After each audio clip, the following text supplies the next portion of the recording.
We do have a few empty seats here in front, and we have a few over there. Let's see. Yeah, we've got a couple up here in front. Yeah, a couple over here. So fill in where you can. We do appreciate you coming out. This is a great crowd, so we're happy that we have this much communication and community involvement. So. All right, so it is 6 o'clock, so we'll go ahead and get started. I try to put this on my lapel, see if that helps.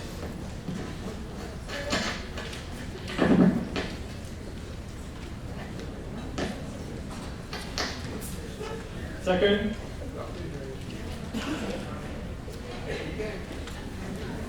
You know what? I'm just going to hold it. How about that? All right, folks. Well, good evening and welcome to Ohio EPA's public meeting regarding permits drafted for the proposed expansion of Wind Waste Innovations of Seneca County, also known as Sunny Farms Landfill. My name is Max Moore. I am a public involvement coordinator for Ohio EPA's Office of Communications and Outreach. I'll be facilitating this evening's hearing.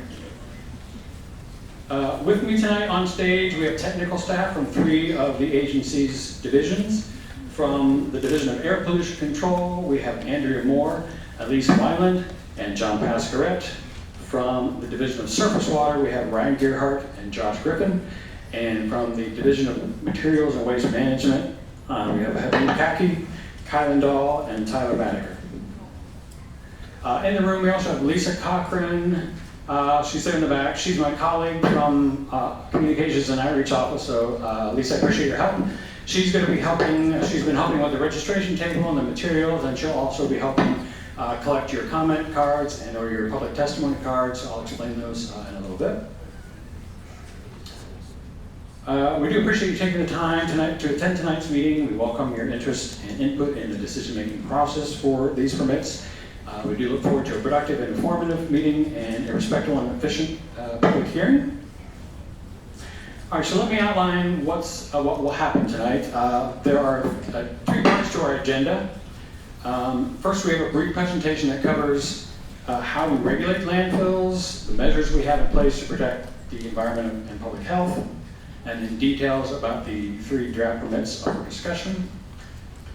Second, then we'll open the floor for a question and answer period.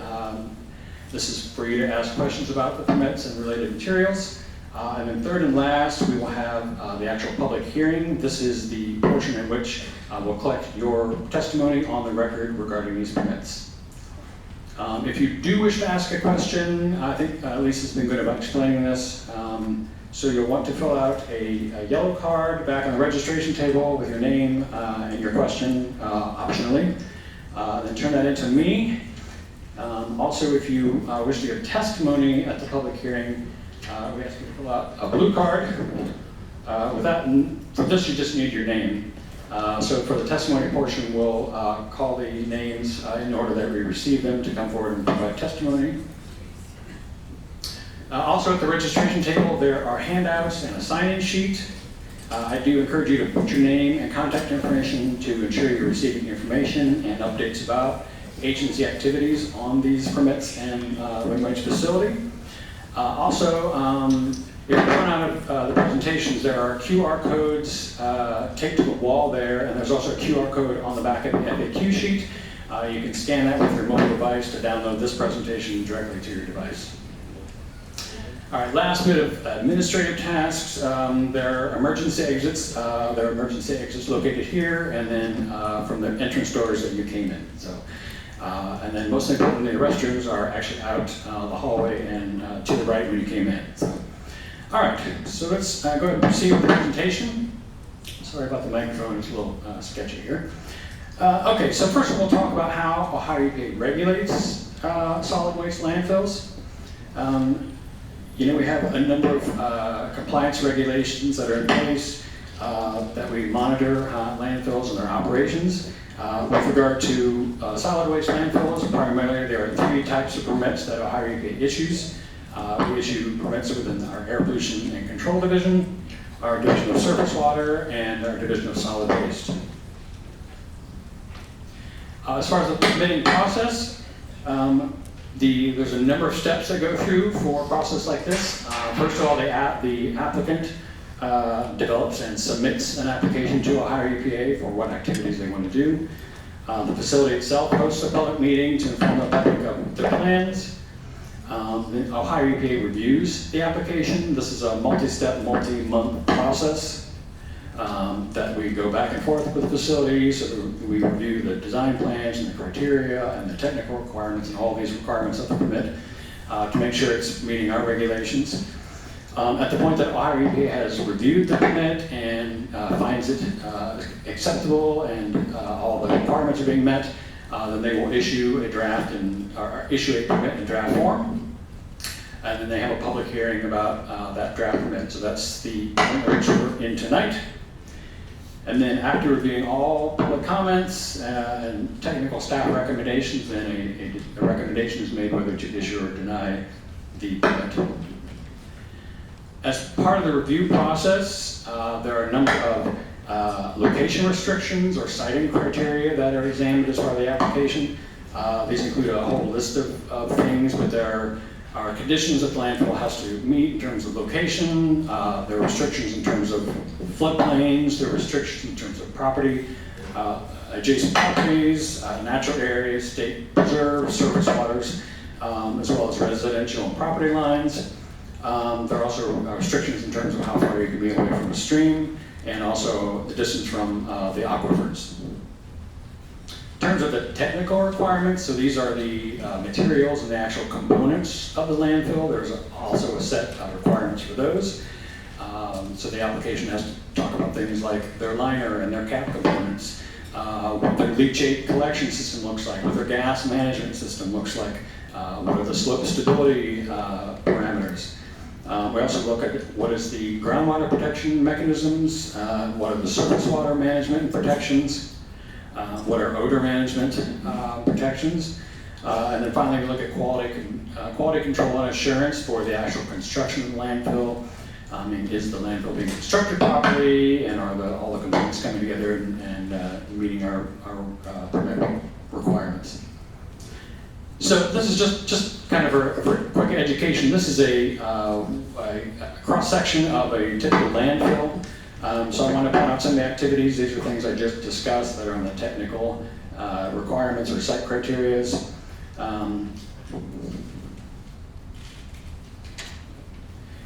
So first of all, landfills are designed to protect your drinking water.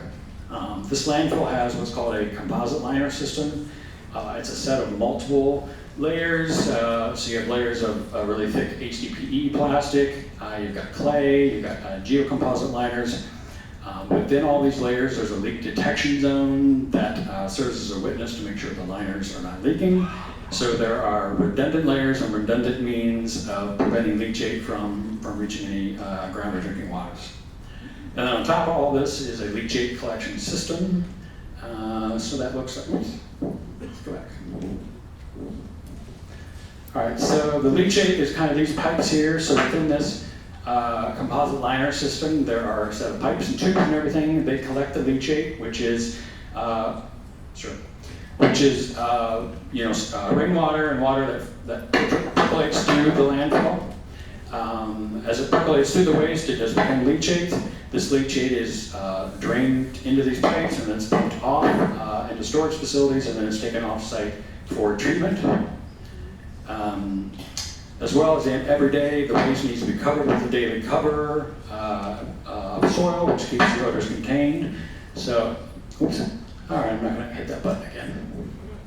This button. All right, so there's a cap. So cap goes on every day, and then as cells become full, those cells are completely capped with clay and plastic liners so that it fully entombs the waste. That comes at the end of a cycle. Another component of landfill is the gas collection system. So you'll see the monitoring probes here. So there are a series of gas collection wells around the facility. They basically extract the gas and odors from the landfill and then send them off to treatment. We'll talk a little bit about the treatment facility that Wind Waste has at their particular facility.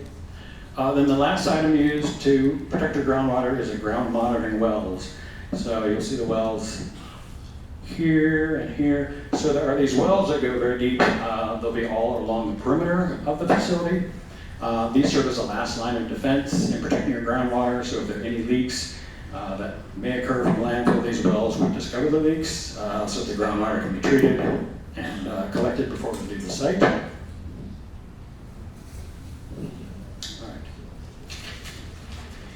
So that's kind of a cover of all the permit requirements, the review process for the permits, the conditions that higher EPA regulates for landfills. Now, there are also a number of issues that are outside of our authority. These will not be part of tonight's discussion, unfortunately. These include things like local zoning, popularity or unpopularity of a site, safety issues, issues with regard to traffic and transportation of waste, things like noise levels, property values, and also regulation of out-of-state waste. We understand you have questions and concerns about probably many of these issues, but because they're outside of our authority, we either may not be able to answer those questions or speak to those concerns.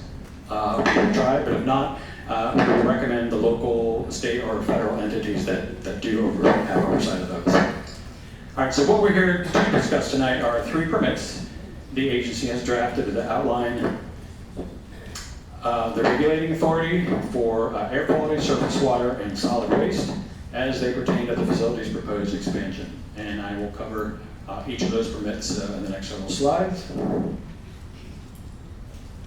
So first, I did want to give just a snapshot of the current conditions at the landfill. How does it? What are the conditions as of today? So as of today, the landfill stands at just slightly under 855 acres. It has 46 million cubic yards. The total area for waste is just about 480 acres. The area previously approved in the last expansion permit was 261 acres, and of that, 241 have been filled. So the life expectancy of the landfill with those remaining acres is expected to run out in December of 2025. Wow, this makes better. Okay, and currently what's called an authorized maximum daily waste receipt is currently 7,500 tons.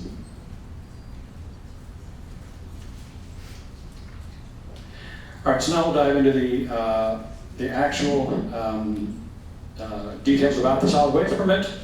So Wind Waste Innovation submitted a permit to install application to Ohio EPA for a contiguous lateral and vertical expansion of its Seneca County facility in April of 2022. In their application, they proposed expanding the existing landfill by about 218 acres, taking it from, again, that 261 acres to about 480 acres. This includes both a horizontal expansion as well as a small vertical expansion of the landfill. So just to give you an idea, and actually north is facing your left.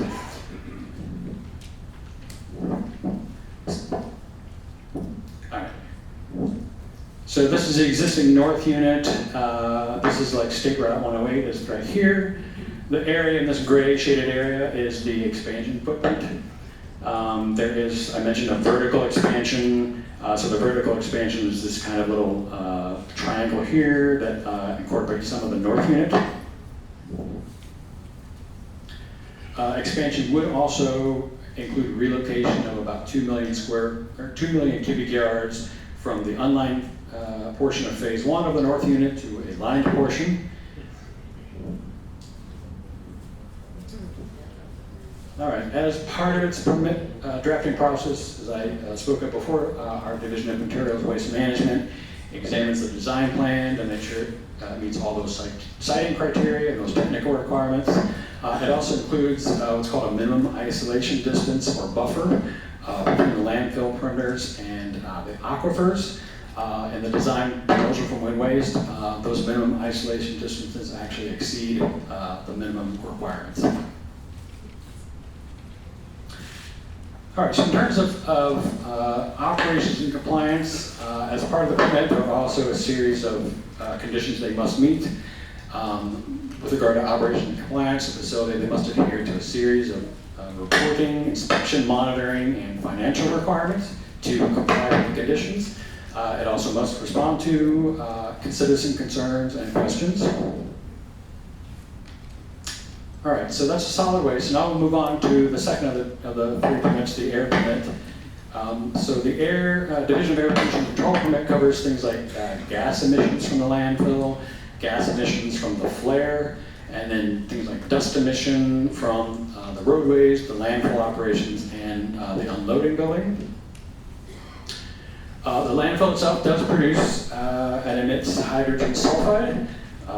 We're all familiar with this. It's an odorous gas. It is produced in nature, but also is produced in human agricultural and industrial activities. There is a capture and treatment process to manage that gas and its associated odor at the landfill. Last year, a new gas treatment system came online that captures 98% of the hydrogen sulfide from the raw landfill gas, and it converts it back to sulfur. The remaining gas is then treated through the enclosed flares, which produces sulfur dioxide.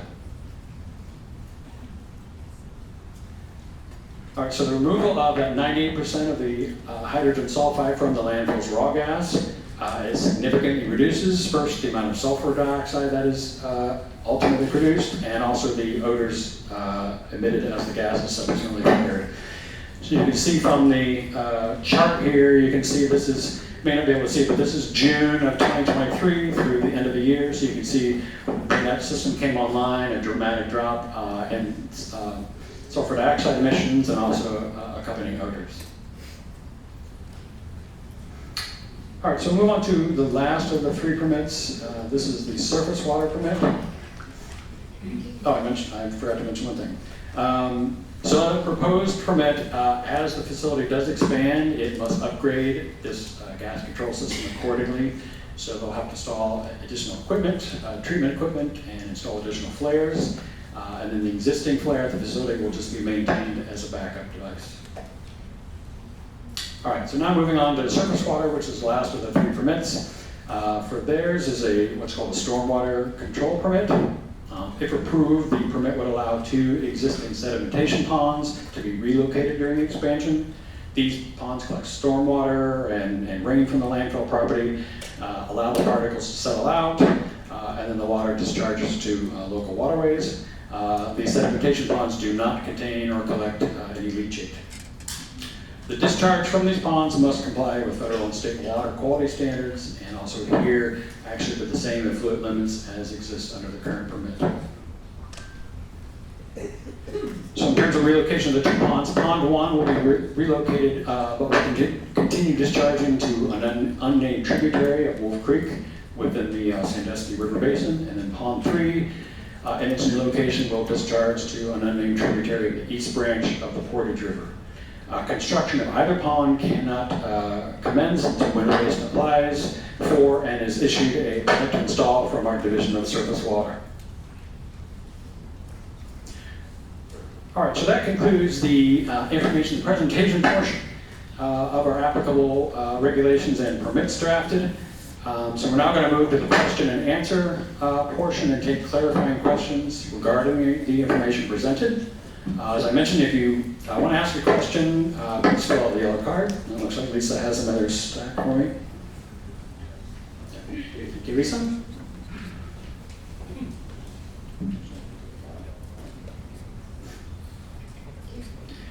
Okay, so as we'll collect the cards, what we'll do is, I'll call you to come forward to the microphone to ask your question. You may ask then one follow-up question. I will also announce who is on deck so that the next person asking a question can make their way to the microphone. That'll kind of speed things up. Please note that we will only be responding to questions pertaining to the subjects presented. If you do have questions outside of these, you may ask them, but we may not be able to answer them tonight, or we'll encourage you to submit them as comments on the public record during the hearing portion. When we are finished with all related questions, we may move on to attendees with additional questions as time permits. It does look like we have about a stack of questions, so I do encourage you to be brief and specific with your questions. We do want to ensure that we can answer as many questions from as many people as we can. I also may need to limit the time spent in the Q&A. We do want to carve out a adequate amount of time for public hearings so that we can collect your testimony on the record regarding these permits. All right, all this sound reasonable? And again, I apologize about this mic, pretty bad. Okay, so I will not proceed with the question and answer period. I'll just read the names, and then again, I'll read also who's on deck. So it looks like the first question we have is from Deb Tyson. Deb, do you want to come to the microphone? I was going to say, I know I saw you earlier. So.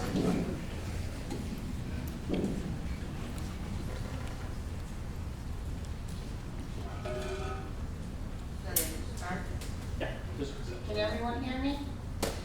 Okay, my question is, have the standards come up to date from where they were lowered so that everybody can remedial what was wrong back at our last EPA year?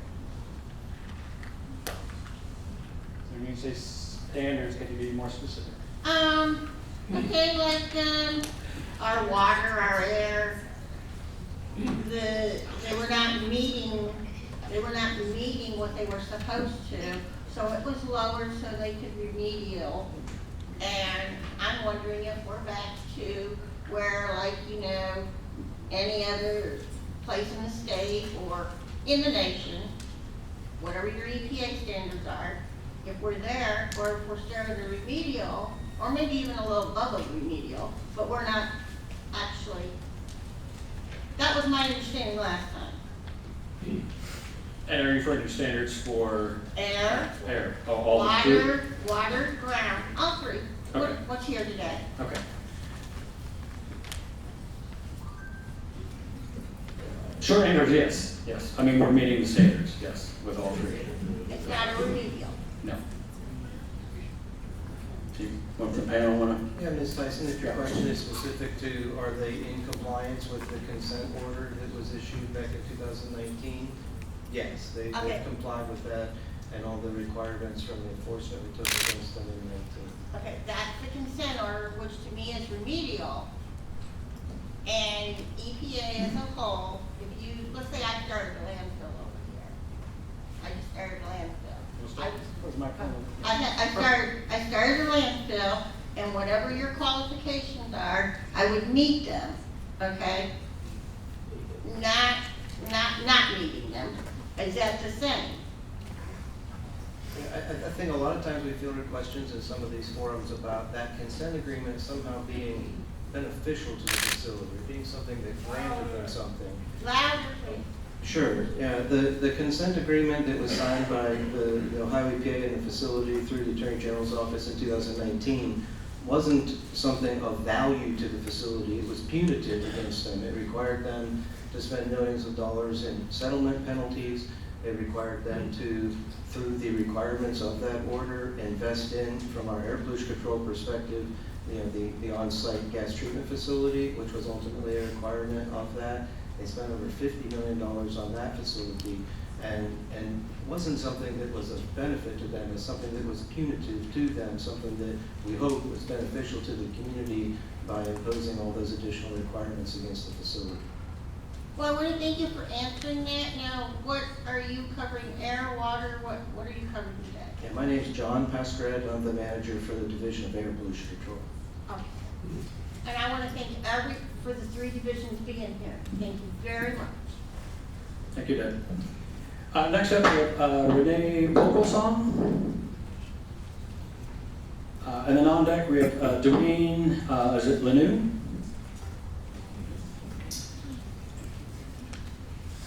Good afternoon. My question is, you gave them more room to grow here not too long ago. They got it. Now they're back again. They're going to be coming back again because they're bringing in more. I know you're not supposed to talk about out-of-state trash. They're getting the majority of that that's filling this up is out-of-state stuff, not ours. So you're going to give them a permit now. What's going to happen when that starts getting filled up here in a couple of years? They're going to be right back here again. They're gonna want to expand more. It's gonna be a big, bad cycle. It needs to stop somewhere and say, hey, you've got enough of that. You want more trash in there, get it from the people. Don't be bringing it in from states that don't allow this trash. They don't allow this stuff to bring it in their areas, so they found out we can bring it out here. We can bring it in something else.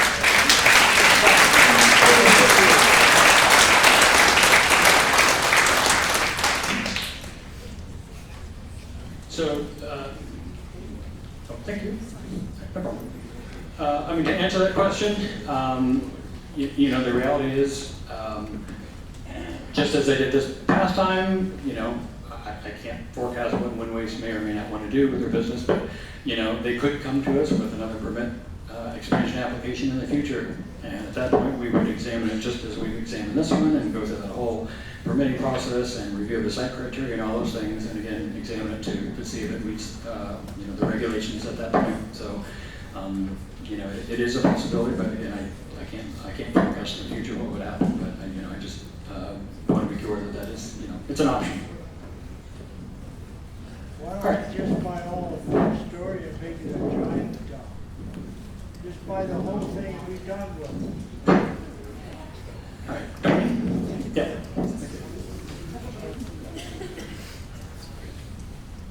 Hello, my name is Dwayne Lanou. I'm with Civil Environmental Consultants.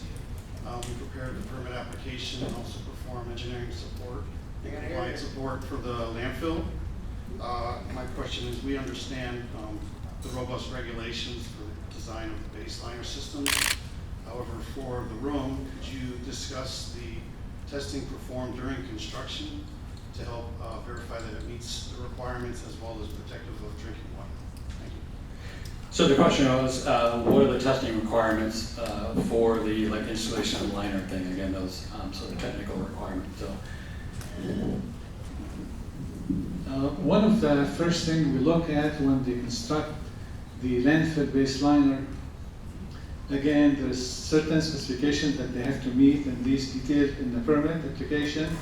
So once they do that and they finish construction of the liner, after they place the plastic liner component and the leachate collection layer, they have to do leak detection system. And that's new regulation that was implemented in 2020. So now we make the facility verify that there's no holes in the baseliner. So that's probably one of the most important issue and the most important improvement to the regulation that was done recently to verify that there would not be any leakage coming off from the landfill.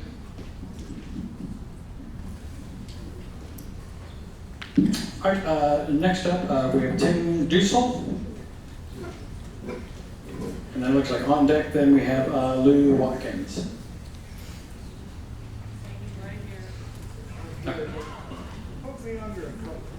I'm not fired up.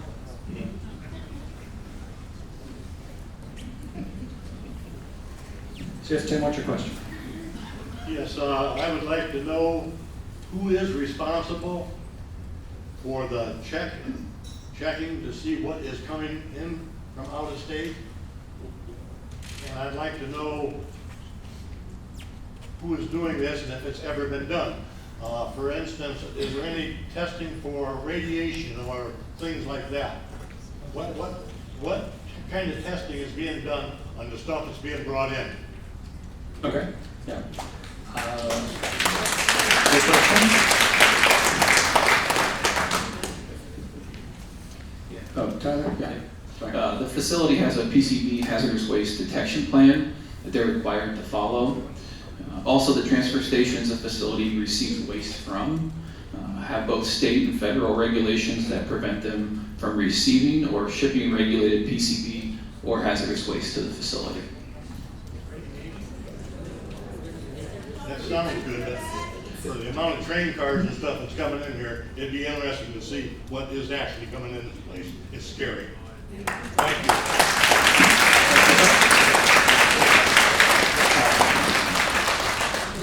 So Lou, microphone won't reach, unfortunately, so. No, really, no, my car's underneath there, call me in a few hours. Are you sure? Okay. Yeah, let's All right. get, I'll be here.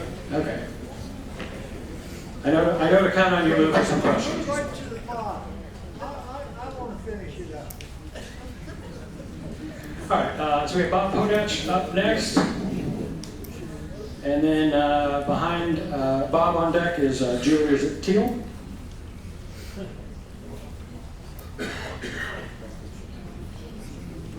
Don't put them on top of me.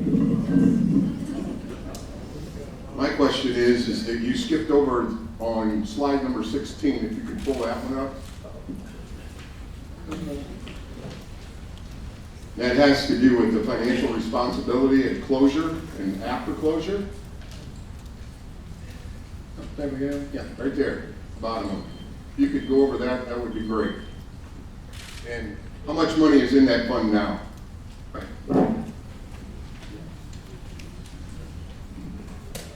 Actually, for the closure of the landfill, there is a little bit over than $13,300,000, and that would cover the worst case closure of 80 acres. So the most that landfill can have open without final capping is 80 acres, this is much less than a lot of landfill in the state of Ohio. So we are trying to make it, that number very, very small, so less than 100 acres. So for this facility, the maximum they can have open is 80 acres, and that they should provide closure money for the worst case of 80 acres, and that's going to be 13 million, a little bit over 13,300,000. Now for the post-closure care, they provided over 55,700,000. And that would cover the operation, leachate collection, maintenance, everything related to the landfill. And that's for the next 30 years. And after 30 years, it's not really a time where the landfill owner would seize responsibility. Actually, the agency has to come and determine, is all the conditions, is there any still impact to the groundwater? Then we have to decide if they can get out of that responsibility or not. So again, for the closure, they have more than 13,300,000. For the post-closure, they have more than 55,700,000. Julie, is it Teal? Yeah. All right. Looks like you had a few. Yes. Okay, all right. Just run. Just step to the microphone. Oh, do you want your?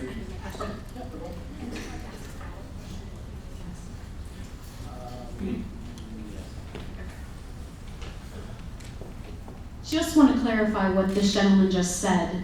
So do you mean that there's only enough money if 80 acres of this landfill were to close? There's only enough money set aside for 80 acres of remediation? Yeah, correct. There's in the permit, we specified how much open without capping. And we would track that on yearly basis. So not allow more than 80 acres open. So they provided enough money just for the 80 acres.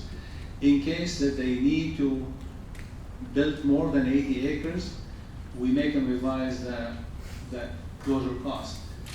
And we're not really supporting that much anymore. So we're not really allowing people to have more open areas that they need to have. So for this site, 80 acres, and the cost is about 13 millions. Okay, so I have several questions, so I will start with my first one. So let's say worst case scenario, the liner does fail. What happens then? Well, the first thing we talk about the leak detection survey. So that's gonna be making sure that there's no leakage out of that landfill. So that's the first step. Now, in case there is leakage that happened after that test, that's a possible scenario, then we have a groundwater mounting system, and I would let Kailan talk a little bit about that. Yeah, with the groundwater, it's one of the kind of main ways we look if there's a leachate break or it gets through the liner. We have 4 parameters that we really look at, but we monitor them every 6 months, they have to turn into a groundwater report, and we just examine that, see how it compares to upgradient wells, how it compares to background wells that were set before waste was put in, and monitor if there's any changes. If we see anything that we suspect might come from the landfill, then we start kind of investigating more into it and see what steps need to be done. And so what would that look like? Say you go out and you find out there is a leak, what happens then? When we find out our groundwater is contaminated? Well, like I said, there is in the post-closure care more than $55 million. So Are you saying million or billion? million. Million, okay. That doesn't seem like a whole lot to me. No. I can't drink my water anyway. 55 million.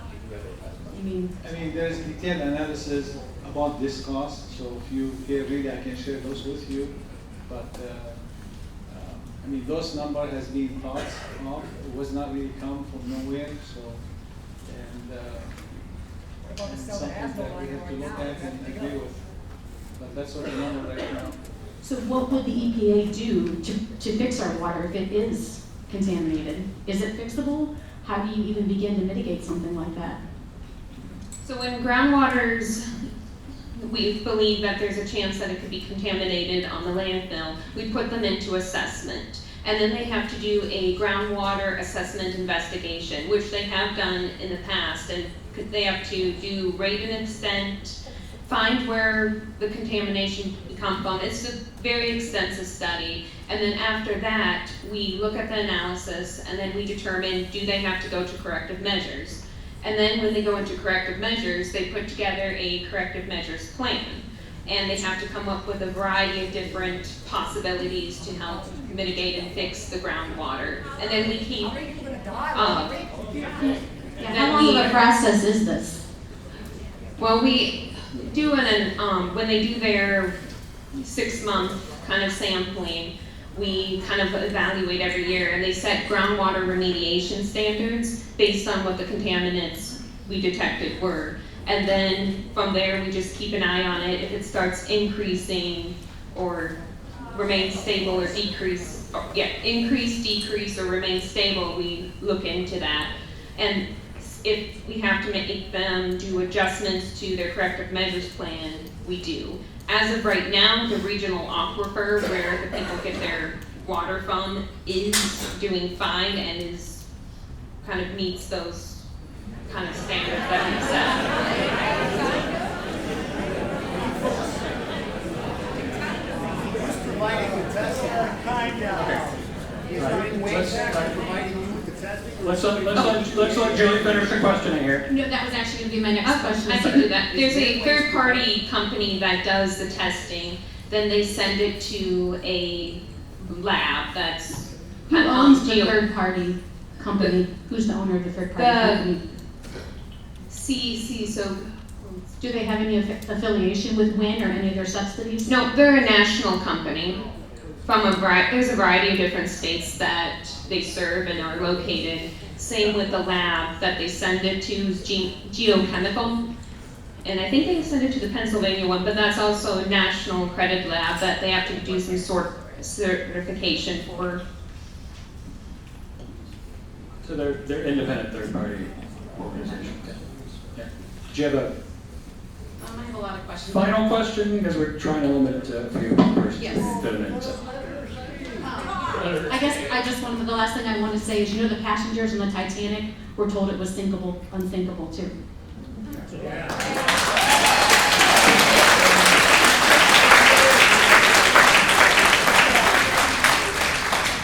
All right, next up we have Bob Schilling.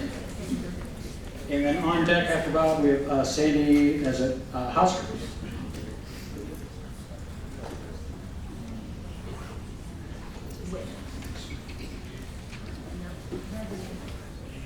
Yeah, I understand there's a federal law that allows interstate commerce to have trash flow through state to state. I don't think they meant a concentration as high as we have here in Seneca County.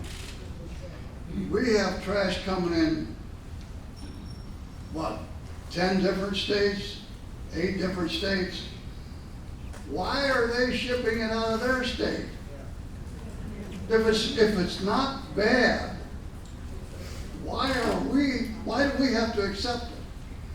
I mean, there's a handful of people that work for the landfill that are benefiting from all of this trash coming from other states. But the majority of people in Seneca County,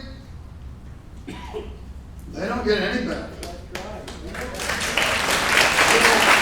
Why is this even up to debate? This should be on the ballot. The Seneca County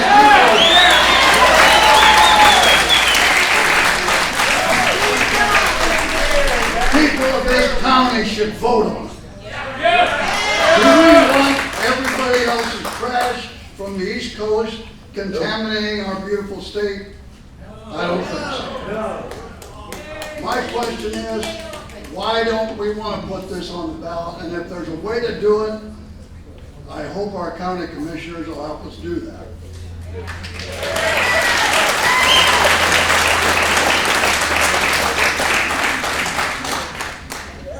Thank you. All right, Sandy Hauser, are you next? And then on deck after Sandy, we have David Meyer. So it's my understanding that part of the permitting, I can hold it now. Part of the permitting process is having enough soil to cover the trash pile that's there. And that Wind Waste has gone to Washington Township. They've purchased some land to do that. And I'm as loud as I can, oh, maybe I'm not. Okay. You could be loud. Can you hear me now? Should I start over? Yes. Okay. Part of the permitting process is having enough soil to cover the land trash piles. And that right now there's a permit that's not there because there's a property in Washington Township that's going to provide that soil and that clay and everything to cover, and Washington Township has said no. So I'm wondering how you're going to address that with them. There's another property that's kind of been up in the air. We don't know for sure, but we think Wind Waste has purchased that also. And is all of that in that part of this, it'll be Hancock County and Seneca County going to be part of pulling that soil out and moving it into the, because it's going to be a mess for a lot of people. At this point in time, they have enough land that they can borrow from, where they're gonna construct their future expansion, their future south. So they have about more than 20 acres that they can mine soil from. Now, regarding the property that you're talking about, referring to, they have issues with the zoning. I don't know what the outcome eventually going to be out of that, but they have to demonstrate, I mean, for us at all times, that if we don't need to close the facility at any time, we have enough soil. So we track the soil. Now, probably they don't have right now enough soil for the entire operation of the landfill, and probably they need to buy more land for that. But for this specific permit, right now they have enough soil to operate for some times and close it if they need to be closed. The expansion that's being proposed now, there's already enough soil, Not for the entire landfill. so that property still needs to be. They would need to acquire more properties in order for them to continue with their operation till the end. Sure, thank you. David Meyer? Yes. Next. And then on deck, we have Val Gilling, or Gilligan, sorry. Yeah, I'm David Meyer, and my question was, do any of our communities benefit monetarily from this landfill? Do we get anything in return for accepting this trash? Does anybody answer that?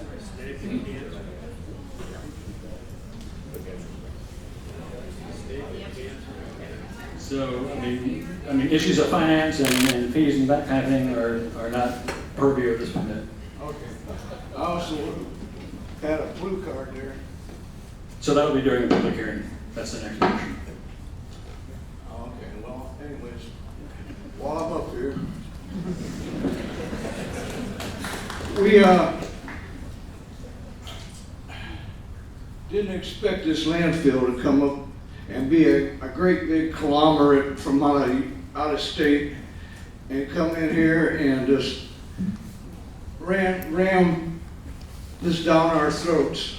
We didn't want this thing to come out here, and we just had a little landfill that was taking our trash from around our communities. We didn't expect it to turn into a great big conglomerate that takes over and runs all this trash right through town, and all your safety and all that stuff that you're doing is great, but we don't want any of this trash to come anymore. What we need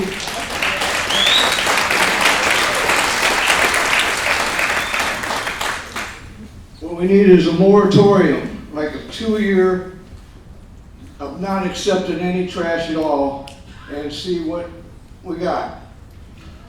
And we did get a refusal from the last meeting, and we didn't accept the permit, but I didn't see any trash stop. We just got trains coming through town, and we never seen anything that we refused to permit, but still the trash kept coming.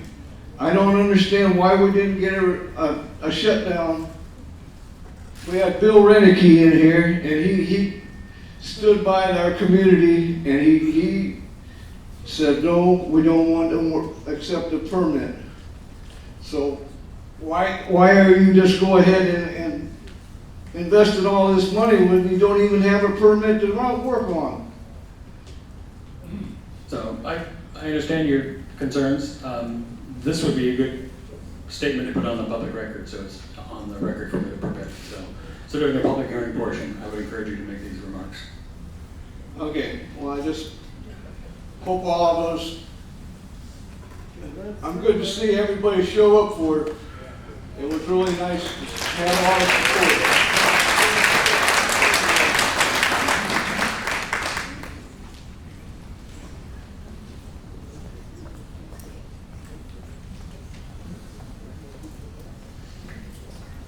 My name's Val Gillig. First off, I want to ask the EPA, and I don't know if any of you guys know, but your motto for the EPA says to protect human health and the environment.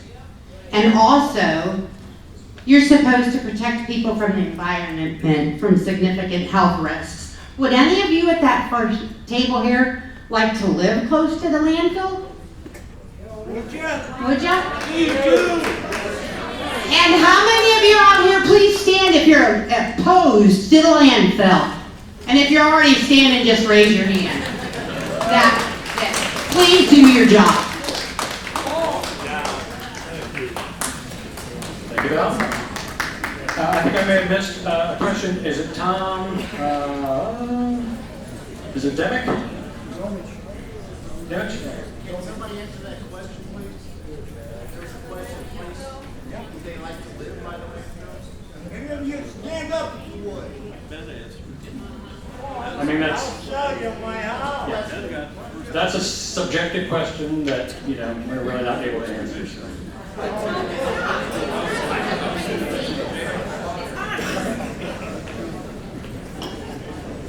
I got 2 questions for you, honestly. How much does a permit cost to do an expansion? And this is rhetorical in the sense that you guys have already made your decision what you're going to do. Because it's all about the price that they pay for the permit. No matter what we do, if you want to pollute, give the EPA the money, they'll give you the permit to do so. And I don't say you won't.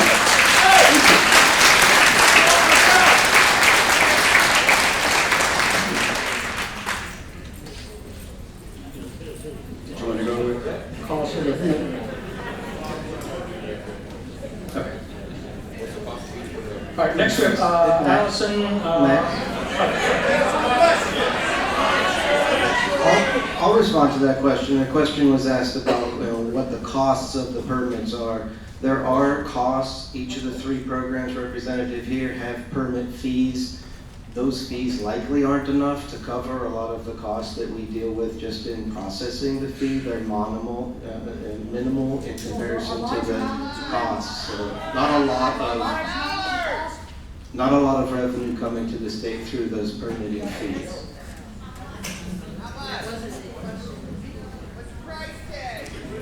All right, so Allison as a Bowman. What's up next? And then on deck we have, we simply have Dan on State Route 100.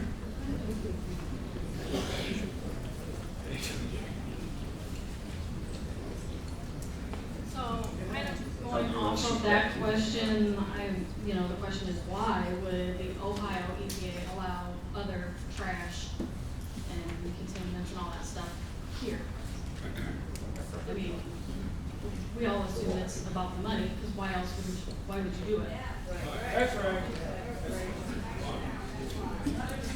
And if you guys don't live close to it, where your water supplies don't go through, Right. I mean. Yeah. I hear your concerns. Yeah, as we pointed out, not a popular answer, but out-of-state trash is not under our jurisdiction. It's under the interstate commerce law. It's not a popular question or not answer, but. So I have a suggestion, since a lot of people don't want their areas polluted, why don't you suggest going to East Palestine where they're already polluted? Maybe those people like to be bought out instead of living there. Let this place close in 2025 and let them go by there. And 9/11 is buried out there. Thank you. All right. Dan. Okay. Dan Stroud. Got a few statements to make first. I don't think Okay. I understand. So let me just stop you for a second. If you have statements you want put on the record, Okay. you can do that during the public hearing. But Just yeah, for the question that I sure. had, Okay, sure. I don't think we understand the dangers of the future that this dump can cause. We got a creek on each side of the dump that dumps into the rivers that dump into the Great Lakes. The largest freshwater ecosystem in the world. I worked in pit liners for 12 years in the oil field. They leak. So what my question is when it starts leaking, how do they find where it's leaking from? How do they fix it? And who pays for it? Especially after, when the dump closes up, who's gonna cover the cost? And who's gonna fix the Great Lakes? There's more at stake here than just bringing, and if I was New York, I'd be putting everything in that train car that I could get rid of, because I don't want it in my state. And I still say there's nobody that's testing those train cars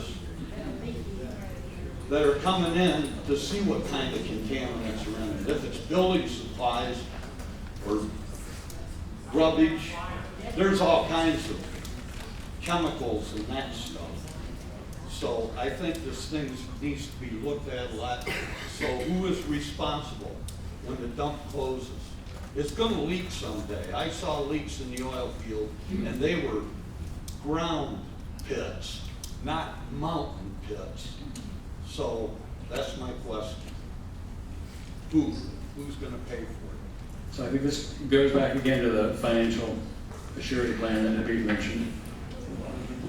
Like I said, there would be that $55 million that the owners would be responsible. And that's gonna find the leak, and that's gonna fix it. Well, finding the leaks would be through the groundwater monitoring.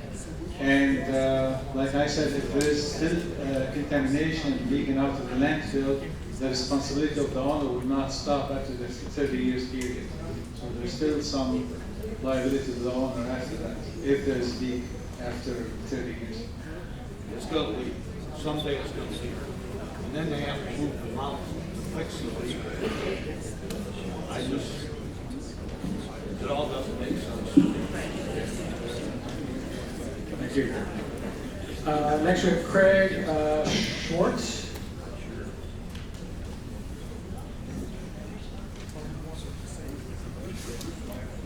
Craig?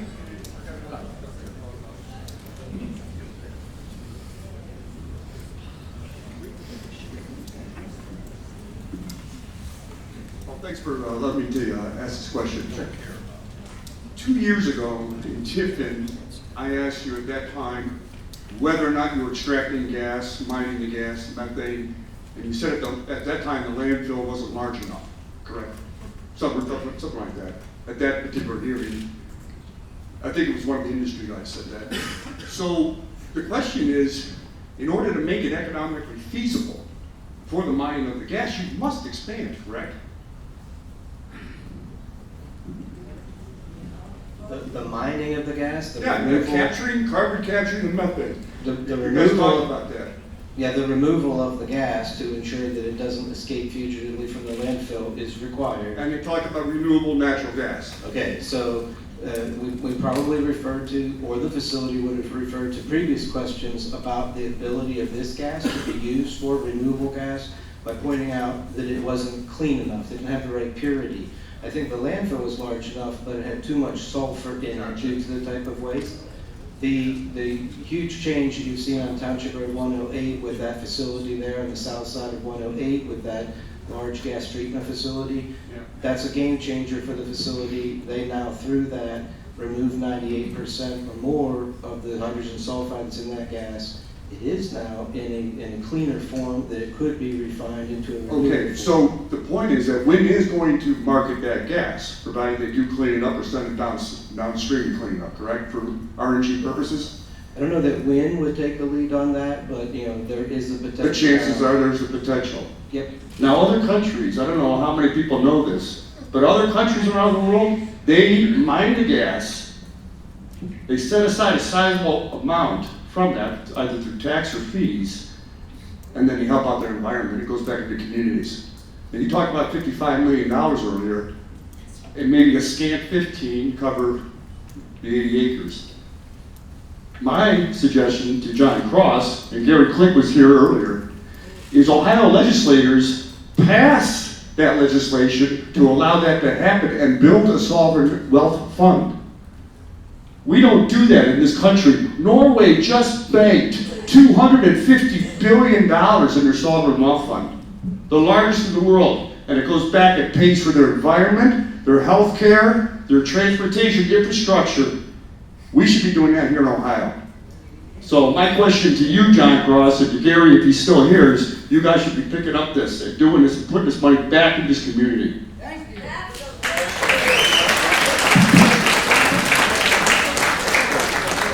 Thank you. Next up we have Dan Teal. And on deck is Terry Love. Dan?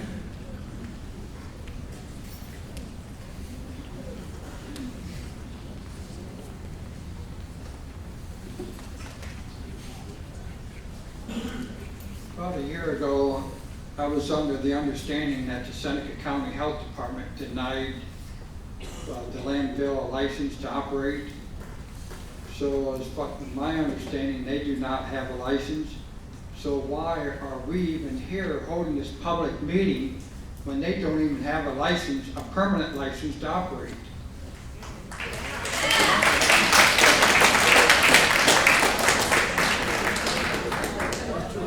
Don't you think that they should have a license first and then proceed with this? Yeah, the way I understood how that process went was the license was initially denied, was then later issued with conditions to that license. A temporary license, right? They had the Not a license. permanent license. They get a yearly operating license from the health department, and that was issued for 2023 and then 2024 as From well. Seneca County? That is my understanding, yes. So you're not positively sure? I am sure. I never read about it in the paper. I have the answer. Sure, thank you. Terry Love is next. And then Bob Podetch.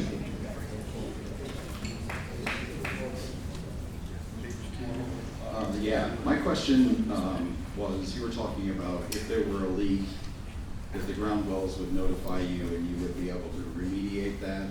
So say PFOAs got out into the water supply, how do you remove those?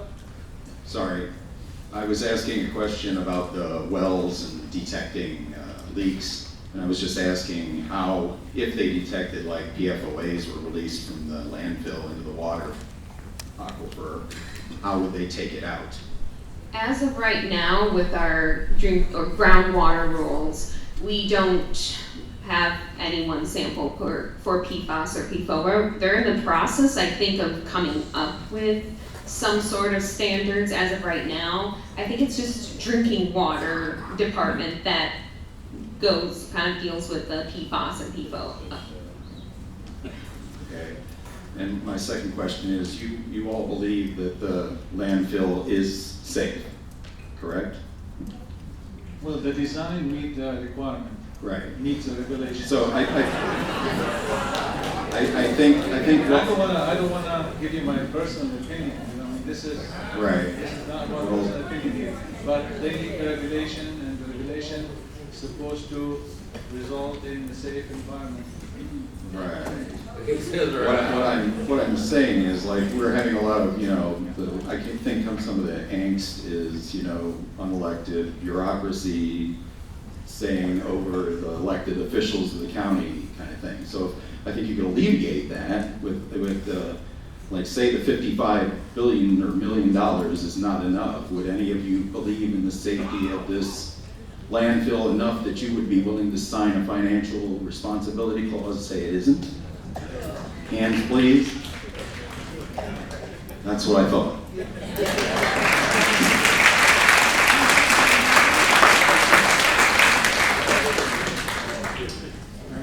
Bill Sayer? Bob Podetch. Oh, Bob, okay, all right. Sorry. Okay. Oh, yeah, I did. This is kind of a total question. According to the permit, they want to move the original landfill site that was started by Sandland Landfill back in the 70s. Does anybody up here know what's in there? Everything. Well, we know there's everything in there. There's a lot of wide tales and stories out there that there's a lot of pollution in there. How are we going to be protected if that happens and they start to move that? Now, I understand that they want to move it to a liner facility, but in the meantime, it's going to be open to the air, open to the environment. Open to our water. I mean, we're trying to remove it to protect the water underneath the land. So, did any of you work for the EPA in the 70s when that was? Didn't make her then, okay. There's a lot of people in this room that know what was put in that landfill. It should never be opened. It should never be built on, and it should never be expanded on that first mile. And for that reason, the material should come out, and that area should be lined. Well, and then the owners should move there and live right beside it while it's happening.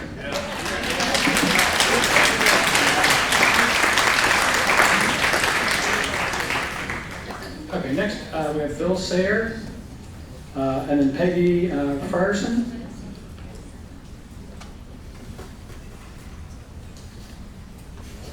Hello, Bill Sayer. I know they already asked who all doesn't support the expansion of the landfill. You've seen that. I know several of the landfill employees are here as well. Not even mad at those guys. They're just trying to provide for their families. How many of you work for the EPA? Can you raise your hands? You should all be fucking ashamed of yourselves. You see what you did in East Palestine? You see what you're doing here? It's unreasonable. You say EPA standards? Our city government tells us our drinking water is up to EPA standards. That's what they tell us. You think that eases our mind? It doesn't. Your standards are garbage, absolute garbage. And I'll ask again, the same thing I asked we had this last meeting. If you're gonna say, just change your name, no longer Environmental Protection Agency, change it to Corporation Protection Agency, because that's all you do.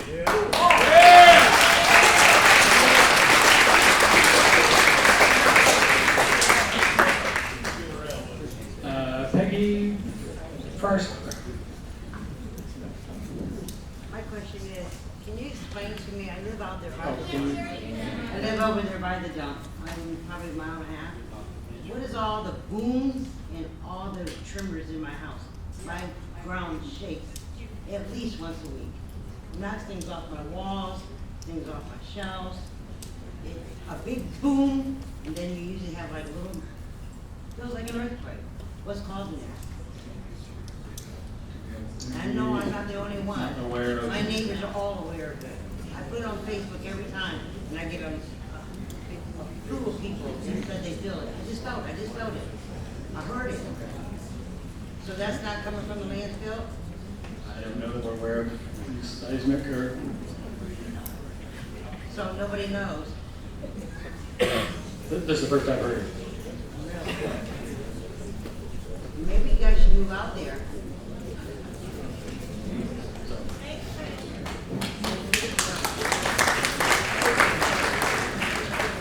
Next we have Keith, that's W-A, not sure.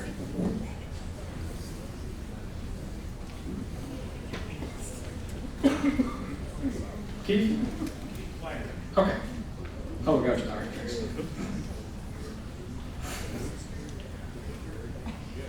Very simple words.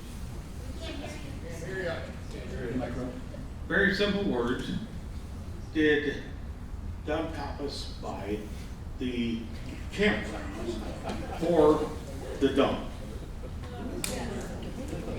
I'm sorry, the name? Who? Doug Coppice. He works for the dump. He bought the property, turning it into a campground, and now he sold it back to the landfill. Is that correct? We have no idea about property exchange. Come on, you know. It's true. I've known Doug Thomas for 40 years. He didn't have enough money to buy that property. He works for the dump. The dump backed him up. Did you not? On that property? Yeah, I don't think we can speak to property transfers or, yeah, they're not under the purview of the particular permit. Oh. So it's all, you own the golf course now, the old golf course out there, right? The landfill owns the golf course now? No.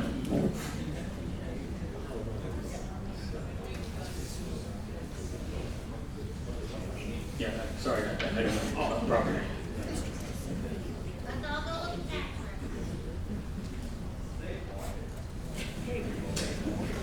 Next we have Jenny, is it Jenny Tice? Followed by, it looks like a JD Person.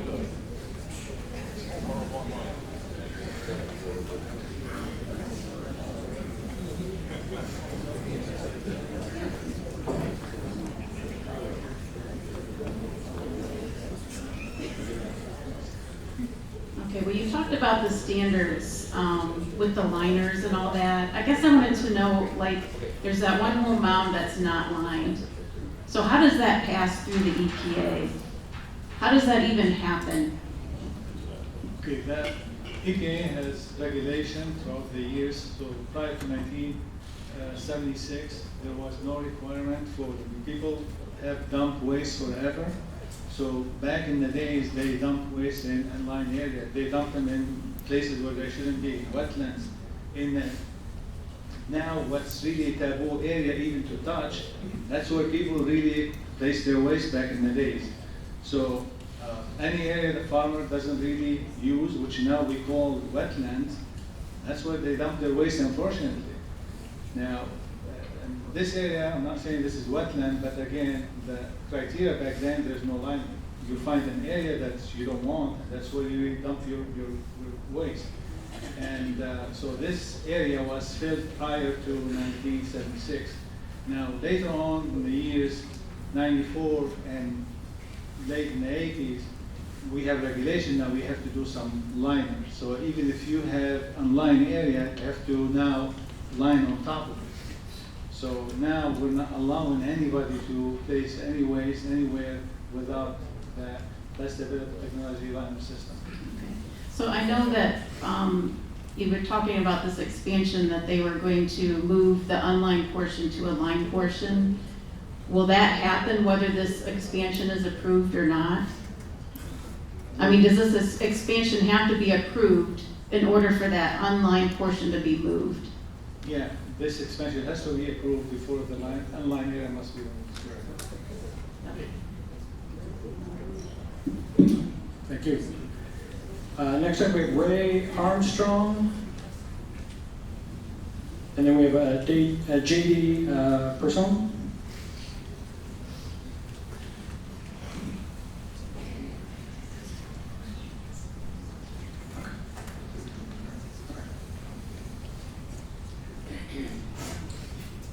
How y'all doing this evening? I have one question. You talk a lot about $55 million. I'm a Somali combat veteran. Have you ever been to Somalia? Okay, let me tell you about Somalia. The same stuff y'all putting out there, that's what they got in Somalia. No matter what kind of lining you put down, you know and I know that it's not gonna hold. It may not hold for us now, but we're looking at our grandkids, their grandkids. Then you talk about the other thing, you always bring up $55 million. It's like a Ponzi scheme, if you know what I'm talking about. You play the game, but you play to win. The game y'all playing, you want to win this game because you know what's the outcome going to be before we even came here. And I know for a fact, y'all already made your decision. See, we can come up here and ask questions all day long. I'm telling you people, I'm not from this area, but I've been up here 15 years. I love my water. I love living in the country. I love my country. But the question I got for you, if something do happen, who's fitting the bill? $55 million not gonna cut that bill. And I know you like your money, and I like my money. But still, the question is, who's fitting the bill if something happens? Again, I said the owner bears responsibility and would bear the responsibility for the next 30 years after they close the landfill. And after that, they still have to have a clean bill from the EPA to tell them, yep, you don't have any more liabilities. Okay. Thank you for that answer.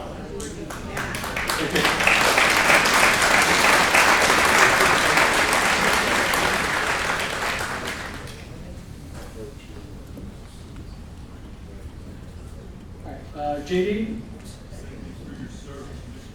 And then next up after JD, we have Dwight Clay. Thanks for taking our questions tonight, guys. We certainly appreciate it. My question is, are there any immediate disqualifying factors that could potentially put this at a halt? An objective measure in performance in air quality or water quality where it's objectively seen, this process stops? That's my first question. I would say that, on behalf of my solid waste counterparts, the clearest of those types of black and white objectives would be the siting criteria that Max referenced at the beginning. If they were within any of the setbacks, too close to the groundwater, proposing something that didn't meet the regulations, we wouldn't be able to move forward with the approval. And that would be the same for surface water and air as well. You'd have to have an application that meets all the regulations we have authority to enforce. What is the timeline from today to full approval, like an approval for expansion? Are we looking at 3 months, 5 months, 6 months, 12 months? What's the timeline? From today. From today? Yeah, from today. Less than a year, would that be accurate? I think a lot of the prediction of time frame from this point is determined by the huge showing that we have here. We'll be having to respond to every comment that goes onto the record through the public hearing, and taking that time to make sure that we're responsive to the community and the concerns that they have. And hard to predict at this point how much longer it would be, but the public comment period open through the 19th. So without an inordinate amount of public comment, it could go relatively quickly. Would it be okay to switch back to the air quality slide real quick? Sorry guys. So I want to kind of look at something, and with me, I think a lot of you guys probably know me. I live close to the dump, and it is what it is. But when I'm looking at this, I'm thinking about dealing with my kids. So when my kids come to ask me for something, magically their behavior gets great. So I want to show you something. Garbage behavior. Time to ask for something. Less than a year. We're talking a lot about self-regulation for these guys. Why all of a sudden is it so good? Magically. Is this all new technology that has been completely unattainable this entire time? Scientists, do you trust these guys to self-regulate? Is that rhetorical? Or that is rhetorical. Fostorians, do you trust these guys to self-regulate? That's a conflict of interest. That's all I've got. Thanks.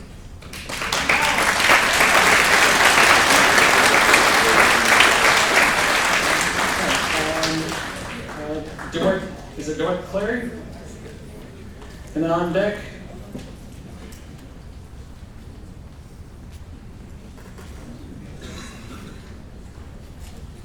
I have a question I'd like a specific answer to, and that is, as I understand that the Ohio EPA gets paid paid by the amount of tons dumping fees. I would like to know exactly how much money per ton, if that's correct, that the EPA gets. And if that is true, where's the incentive for the EPA to put a limit on the amount of trash coming into that landfill?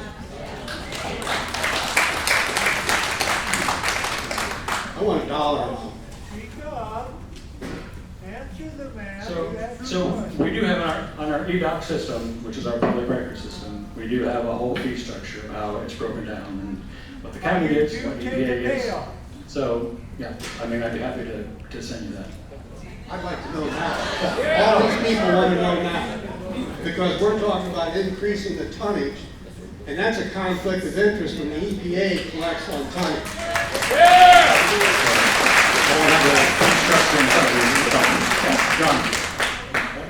I know those numbers.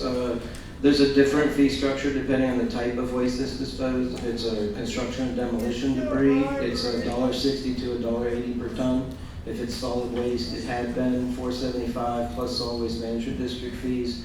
But that money is distributed amongst, soil and water conservation districts, different agencies within the Ohio EPA, as a way to ensure that government is funded through fees as opposed to tax dollars, and something that's developed for multiple different agencies over the years to ensure that those fees are available through some type of a service that's provided by that particular regulatory body. So it's my understanding too that you feel the technology to protect our groundwater for this community is fairly safe. So I'd like to propose that we do a fundraising and we collect the water from your test wells around the landfill, bottle it, and supply that to all EPA offices.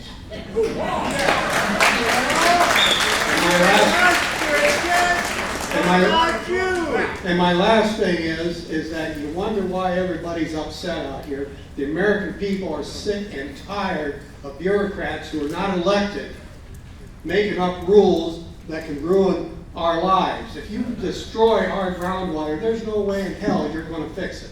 And you can go through all the 6 months of steps that you were talking about. By 6 months, my grandkids will be contaminated. This is a disgrace.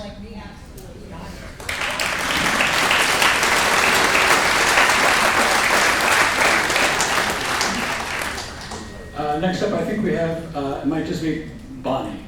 Is there Bonnie here? Okay. And then after Bonnie, we have Jeff Burns.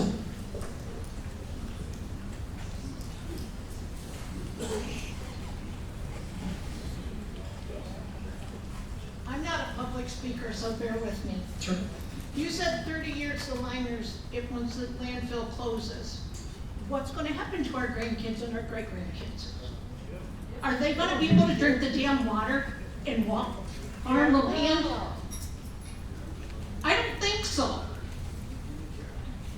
Do you want your kids to live here, drink the water, and farm the land and then eat the food? I don't think so. Something's got to be done. It's out of control.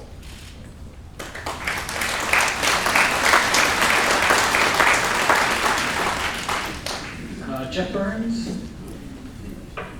And next up, after Jeff, is Lisa Rudder.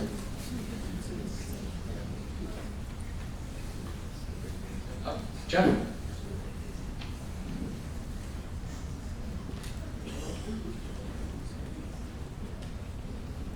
Good evening. I think you had mentioned before that you have monitoring systems on the site for the groundwater in the air.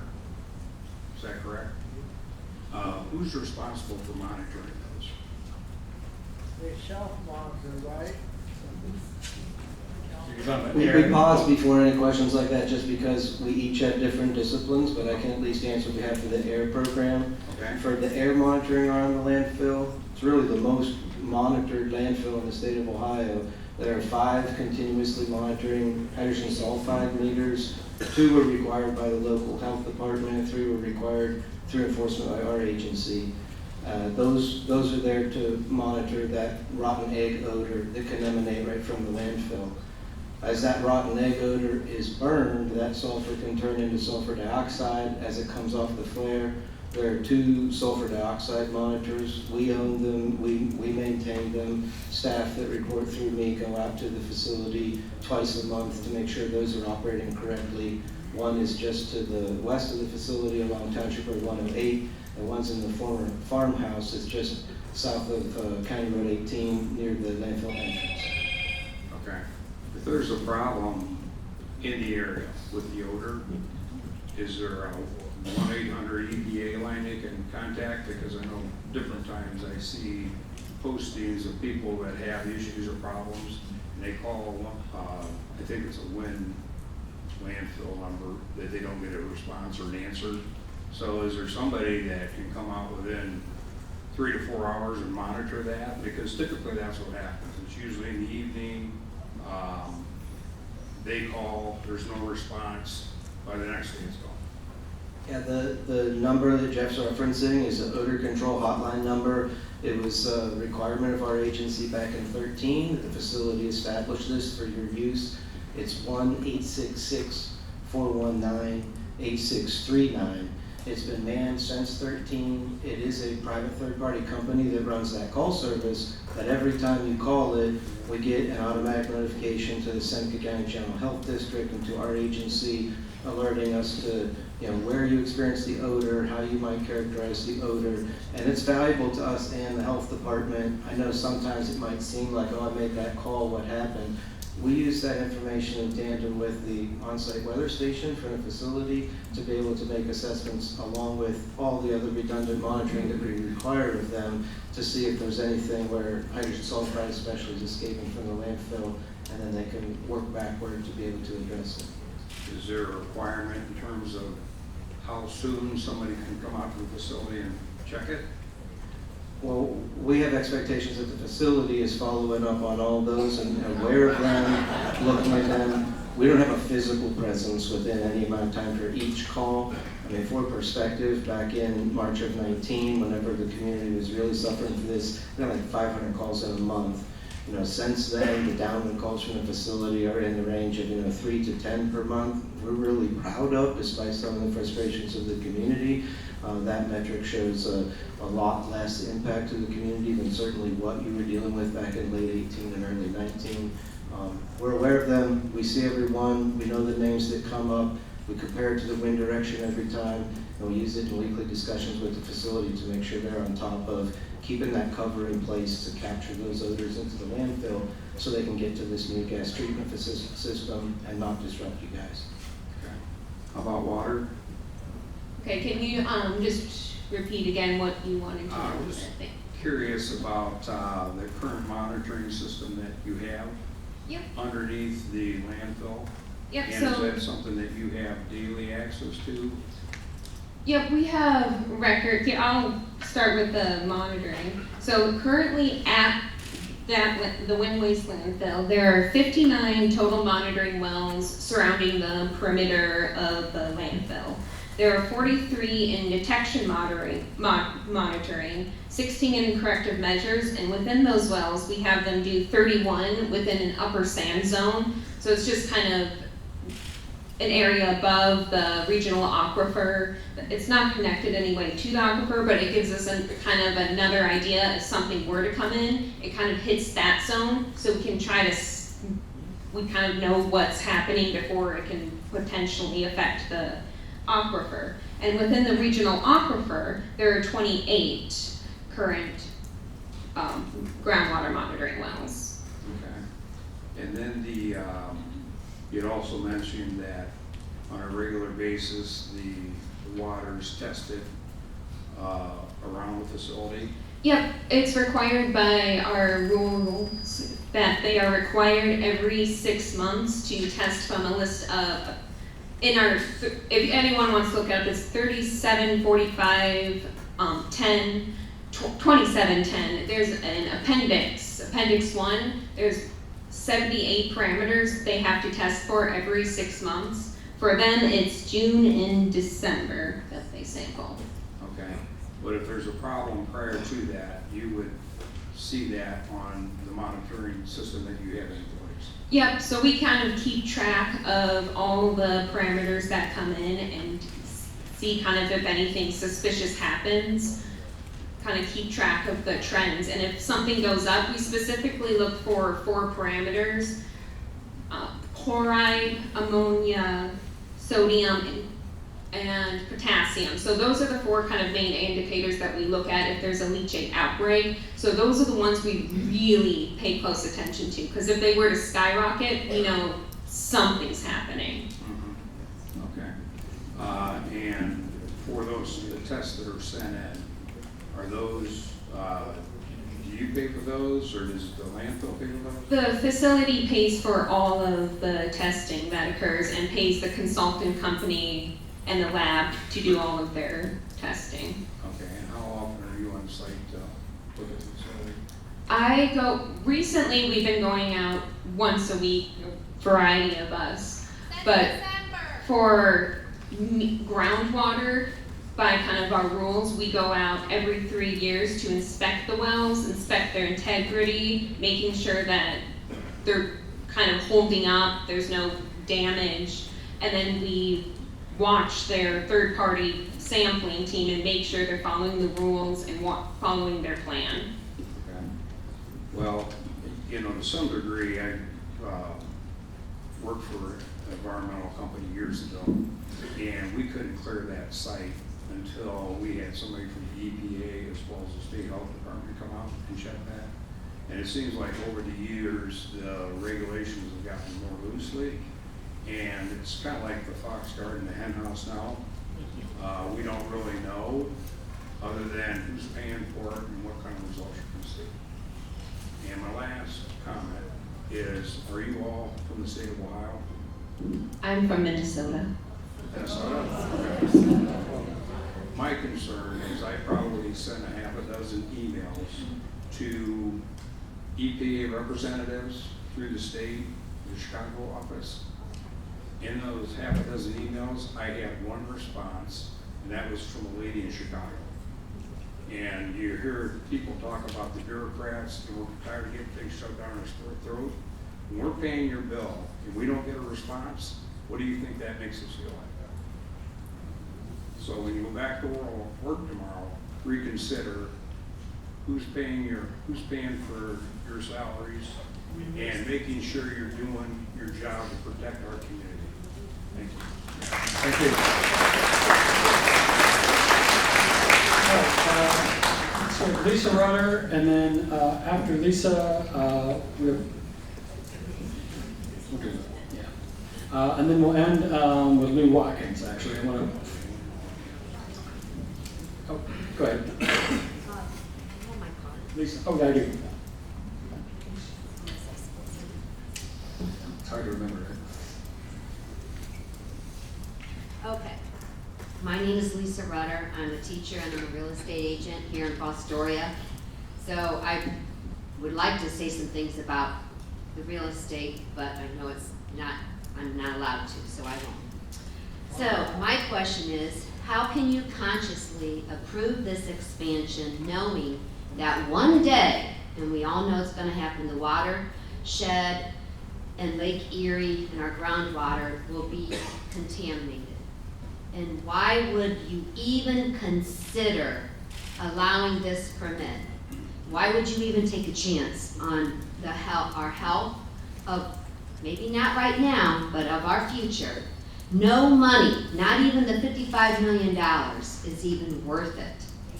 It isn't even worth the damage. I don't even know what the question is here.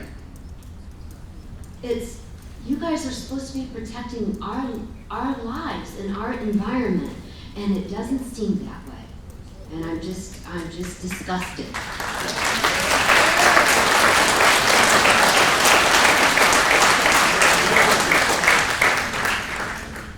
Thank you. All right, so we have Barb Reinhardt, and then is it Myron or Myra Spires? Barb?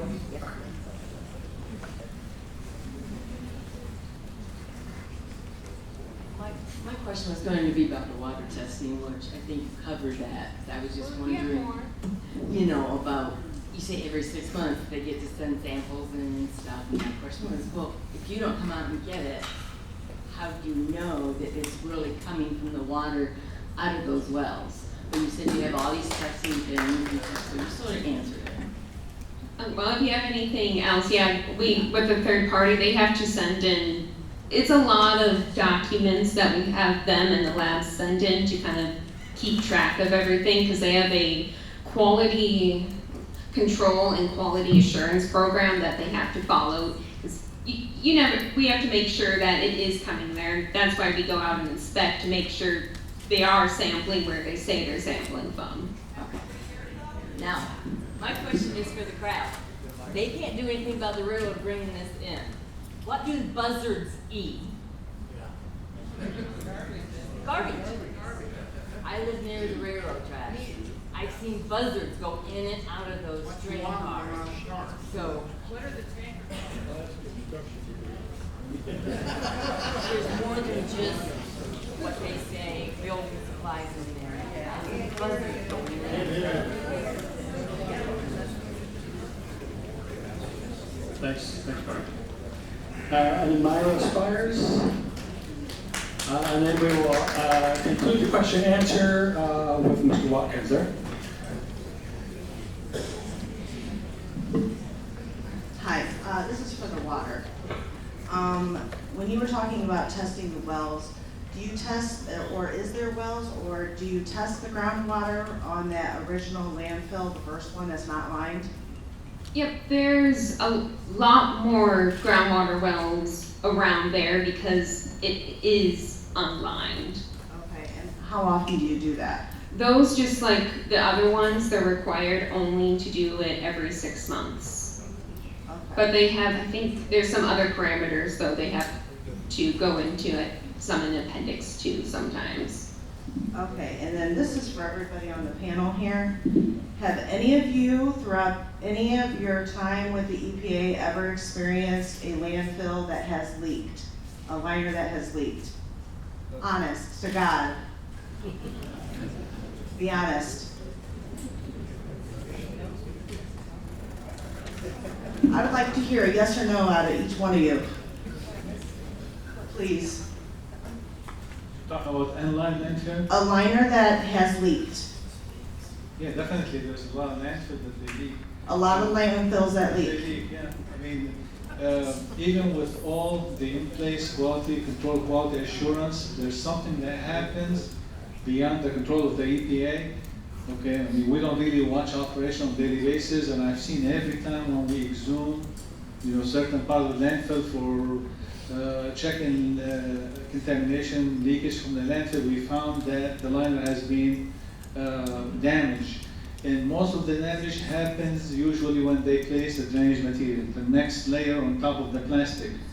And I would say the best thing that happened in the past 30 years of regulation is now we have in 2020 made everybody to do the electrical leak survey detection. So now after they place that critical component, which is the sand, 12-inch of sand on top of the plastic, now they have to make sure that there's no damage to the plastic liner. Now again, I want to remind you there's plastic liner, and underneath it there is 3 feet thick impacted clay that has a low permeability. Now, even with all the cautions that you can take, is there a possibility of leakage? I would say yes. Okay, thank you.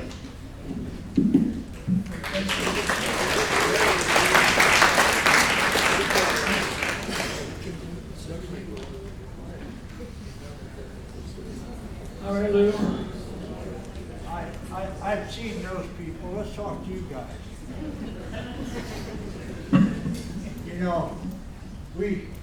A lot of us grew up here, and you really aren't talking about that dump.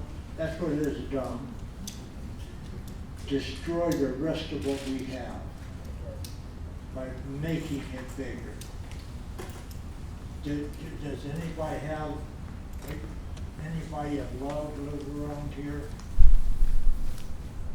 No, you don't know anybody around here, do you? Except people that hire you. All right, here's it. You don't know anybody around here. You don't live around here. This is our place, and you guys are allowing them to destroy it. My water, my animals cannot even drink. They won't drink it. I had 2 of them die of cancer that I won't even talk to you about. I've watched my neighbors fall over dead from different cancers. Have you ever heard of bone marrow cancer? There's one place in the United States that can even treat it, and that's all the way out in California. The lady sat there, and I watched her slowly die because they couldn't kill the pain even from it. And we drink this water. My water I can't drink. I buy separate water. I can't get Fostoria to furnish me with water. I live on Poplar Street, would be township between 20 and 21. I'm 2 streets out of the city limits, so much for that. Seneca County, so much for that. So we buy water, but we have to bathe with it, like everybody else. Doesn't that sound like a party? Knowing your significant other ones may die from what's in that water. They test my water, but what they send me is hieroglyphics. I don't know what it is. I mean, you can't make it out. You have to be a scientist to read it. I mean, that's ridiculous. We're normal people. I mean, this is our property. That landfill, I remember when Jay Schiff started that, back in the early 60s, late 60s. And everything's been there. You open that up, my water's bad enough. Now you're going to open that up and make mine even worse. My wife takes a shower, and that bathroom without water smells so bad. I wish you could come and take a sniff of that. You'd all enjoy that smell, knowing your wife just showered in that crap. So, anything you guys are going to do about our water? There's 4 streets there that Fostoria won't cover, Seneca County won't cover. What about the landfill? They want to put money here, money there. I want to take care of some of the people that live around here. Because that was more of a statement, but I mean, really. You guys just don't get it. We don't want you here. We don't want them here. Do we? Is that the answer to your question? We don't want it. Plain and simple. I have a creek that runs right to the dump. I watch their train cars, the rain, and that stuff just rolled all the bottom into that creek. Isn't that safe? The rodents are everywhere. They weren't supposed to park those cars anymore in Fostoria. Well, that law went away somewhere. I live in the township. I've got pictures, I wish I'd brought them. They parked right behind mobile home park. You walk out the door, you look, oh, there's a railroad car full of trash. And we've had them tip over. Do you remember? Did everybody hear about that? Two of them laying over on their, not on their side, but off the track. Didn't hear that, did you? No, that same creek, getting all that water that's raining. And what about my water? Are we going to be able to fix other people's water? Or are you guys just going to abandon us like you have been doing anyways? That's all you guys have done is abandon us. Stand up for us. Stand up for what you're hired for.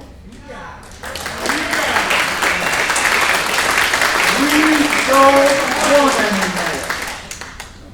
I live by those tracks. You don't hear them during the day. You ought to hear it when it gets dark. My goodness, they go to work. Those trains run constantly. I don't think there's anyone out here that says they ain't had enough. And what are you guys going to do for us? Just what? Any of you. Would you like to live here? This used to be a nice place. I call that our new ski resort out there. Fostoria's new attraction. Come to our ski resort. I don't find nothing funny about it, because I have to look at it from my back door. I'm happy with that. You're going to do more of it. This lady didn't want to talk about realty values. Yeah, I lost $100,000 on mine. And I don't have the heart to sell it to anybody because of that water. Not me. I'm not going to kill somebody. But that landfill is, that old landfill that isn't opened, they dumped on top of that before they went to their next one. Did anybody forget to tell them? Oh, that was before the license, right? They dumped on top of the old landfill.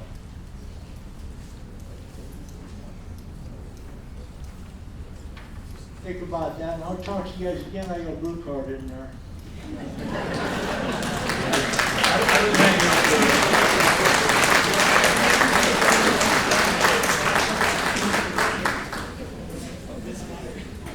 All right. So to be mindful of time, I do want to allow ample time for our testimony because we do have quite a few testimony cards.